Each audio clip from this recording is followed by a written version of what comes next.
Lent are sacred, solemn days. They are days of penance for us Christians. 40 days of penance. Brothers and sisters, penance is not punitive. That means that penance is not meant to be punishment. Penance is medicinal. Penance is meant to heal us, to specifically heal the wound of our sinfulness. See, penance heals what comes from our wounded nature. For example, if someone struggles with greed, the penance that will heal greed is generosity. So if you struggle with greed, this Lent, I suggest you enter into generosity as a penance, because that will heal greed. All of us have been wounded by sin, every one of us. In the Garden of Eden, Adam and Eve, before the fall, they could love perfectly. They could obey God perfectly. They were in perfect unity with all things. And then after sin, their intellect, their will, their passions were wounded. They could still love, they could still obey, they could still be in communion, but now in a wounded way. And you and I have inherited that. You and I can still love, you and I can still do many things, but now it's in a wounded sense. We don't do it perfectly. That is why a man and woman can stand at the altar and say, I will love you and honor you for the rest of my life. And 6 weeks later, get in a huge argument and hurt each other with words. We do that, don't we? Because we don't love perfectly anymore. We're wounded in our capacity to love, to honor, to obey, etc. If you don't struggle with sin, you're welcome to go home because this isn't for you. But for the rest of us, I think this speaks to us because it's our reality. So what I want to speak about today and for the next weeks of Lent, I want to give a series on the 7 deadly sins and the penance, which is a remedy for them. The 7 deadly sins are just merely categories to describe the ways in which we as human beings live out our woundedness instead of living out as we were meant to be. And I want to focus particularly, though, upon the medicine, the penance that can help heal us from these sins. Sound good? Okay, I'm going to talk about 2 of the deadly sins today, pride and envy. These 2 are related, and the church in her categories places them as the foundation of the mountain of sin. They're the deadliest of the deadly sins. We oftentimes in America think that like lust is the deadliest sin. It's not. According to the church, lust is the least deadly of the deadly sins because it's most related to our natural instincts and passions. Now, it's still deadly. Whether you eat rat poison or cyanide, they're going to kill you both, but one's worse than others, okay? So they're both bad. But pride and envy are sins that come out of our mind.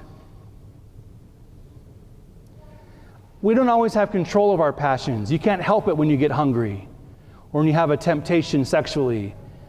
But I might act on that in a bad way. But mind, that's different. Out of the mind comes things like judgment, hate, racism, genocide. Pride is this. The definition of pride is excess love of one's own excellence. Excess love of one's own excellence. That's what pride is. I think we all know what pride is in a sense. We all struggle with it, some more than others in different things. It's a hard one. Pride. It peeks its head out in all kinds of ways. Pride is having your head in the clouds. You're above other people. But I want to focus on the remedy, not so much the sin. I think we know what the sins are. So, if pride is the sin, what do you think is the medicine? What's the penance? Humility. Humility is the healing remedy for pride. So pride is something you struggle with. I encourage you these next 40 days to really enter into humility and acts of humility. Humility comes from the Latin word humus, which means earth, the dirt. See, if pride is you have your head in the clouds, humility is you got both feet planted firmly on the earth. You're rooted in what's really real. You know your own strengths and weaknesses honestly. In pride, you might look over your weaknesses. In humility, you got them. You understand them. So humility is accepting who we are completely and living in that, living from the truth in that. Humility is a great thing. I encourage you to look up online the litany of humility and pray that if you struggle with pride. Pray every day the litany of humility. It's a hard prayer. And if it really came true what we were asking for, we would really be humble. The litany of humility says things like this: Lord, that other people would be chosen before me. That other people would get the reward instead of me. That other people would be noticed instead of me. Again, sometimes when you heal something, you got to give more medicine than what you would if you were healthy. Right? When you get sick, you got to have when you have a cold, you take a lot more vitamin C than you do ordinarily. And so sometimes you have to add a lot of humility to balance and heal the pride. But there's also a tendency to a false humility. Be careful we don't have a false humility which is disguised pride. And I think false humility is what many of us, particularly Christians, can fall into. Let me describe to you false humility. And I'm going to use the example of Grandma. Grandma's awesome, and she rests in peace. Hopefully she's in heaven now smiling upon this. But my grandma, I love this story. I tell a lot about her, was an incredible baker and cook. And when she became a widow, she would, for all of us grandkids, she would bake us whatever dessert we wanted for our birthday. And she could make anything. And she would come over and have birthday dinner with us and bring her dessert. And we would inevitably, every time, we'd be eating our dessert. It'd be so good. And we would say, Grandmother, thank you. This dessert is awesome. And she would say something like, well, it really didn't come out quite like I'd hoped it did. I think I might have baked it a little too long. The ingredients weren't quite what see what I'm saying? Grandma, it was awesome. It would have been better to say, instead of deflecting the affirmation, because it really was good, to say, honey, it is a good cake, and I made it just for you because I love you. Happy birthday. See, sometimes a false humility is someone will come to you with charity and we're too ashamed, or it's weird, we don't want to receive it, so we'll say something like, oh no, not me. But then we'll go, please keep saying more good things about me. But, oh no, possibly not. But please keep affirming me. But oh no, it couldn't be me. See, that's false humility. It's disguised pride. And Mary, our Blessed Mother, is the example of authentic humility. The angel of the Lord came to her and said, you have been chosen to be the mother of the Most High God, the Messiah mom. And she did not say, oh no, not me. There's plenty of other girls in the neighborhood which would do a much better job than me. She didn't say that. That's probably what I would have said. I would have been so excited and be like, oh no, but not me. But tell me more about my qualities. What Mary did was this. She did not enter into false humility. She asked some very intelligent questions to clarify things, and then said, in summary, I can do that. I'm your woman. Let's get started. Was that pride? No. Humility is being rooted in what's really real, which sometimes might be knowing what my gifts really are and be willing to use them. Like if someone got sick right now and I said, is there anybody in the house here that has medical experience? And if you were like, oh, I don't know if I should raise my hand, people might think bad of me. Maybe, raise your hand and help. Use your gifts. There's nothing sinful about that. So be humble this next 40 days if pride is something you struggle with, but authentic pride. And here's the penance I'm going to give everybody. Here's the penance, and it's 2 words.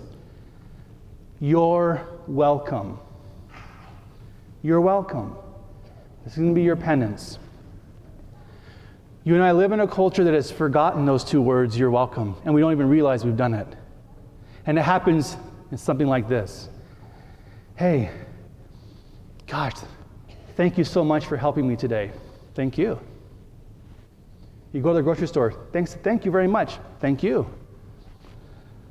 No, I thanked you. Thank you. No, thank you. Thank you. Who says you're welcome? It's like we're afraid to receive charity. See, God is love. Charity is the word for love. Love is about doing for the other. And when we don't accept someone's charity, we put a stop to it. And sometimes the hardest thing is to receive charity. But brothers and sisters, if you can't even receive a compliment as a free gift from somebody else, how in the world can I receive the free gift of salvation from God? Because it is gift, freely given, unearned. So let's get over our false pride and learn to accept what is really real. So when someone says thank you, say you're welcome. But it's going to be harder than you think it is. Because we have a culture where we live with this false pride now. Your penance, you're welcome. If someone says great job, you can say thank you. If they say thank you, you say you're welcome. Envy. Moving on to envy. Envy, another word for envy is jealousy. The pride and jealousy go together, pride and envy.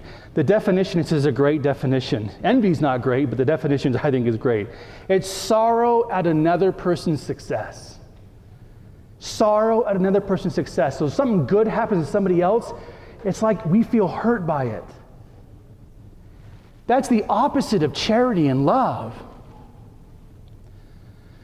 So when a member of your family or a good friend gets, like something good happens to them, they get a promotion at work, you're like, oh yeah, congratulations, that's great. How about this? Your good friend finally gets engaged, and you're not.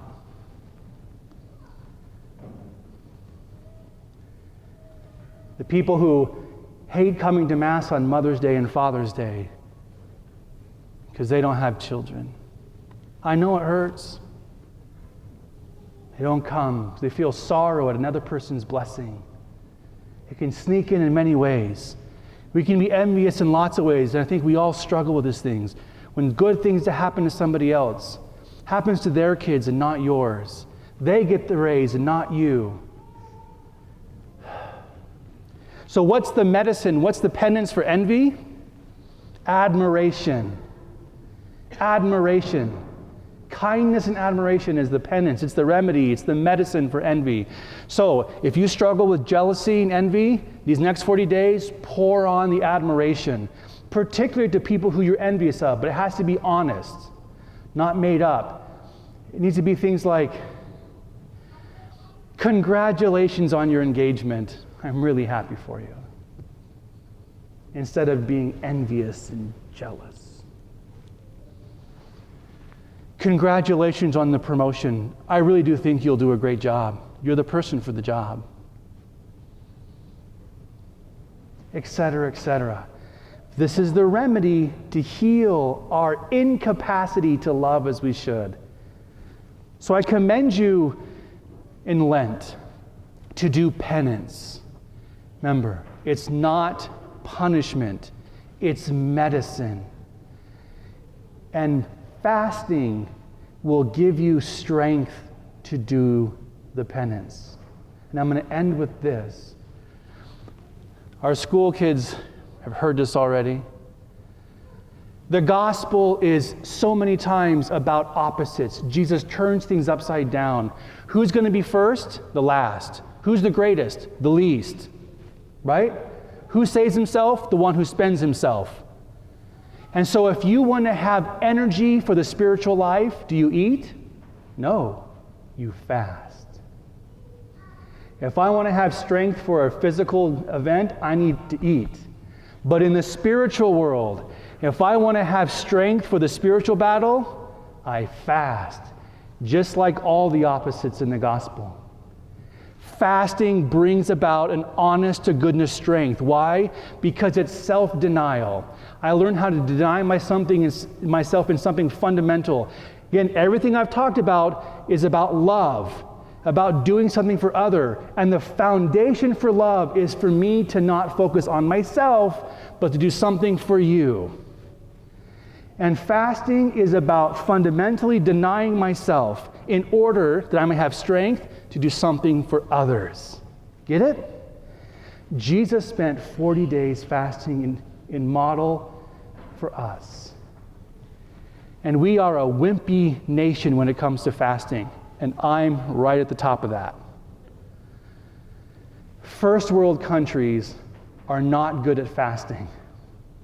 We don't like it. We don't like giving up our comfort. But let's do these next 40 days. Fast and do penance. And let the healing grace of God come, that our wounded intellects, wills, and passions become healed, that we may love as God intended us to love.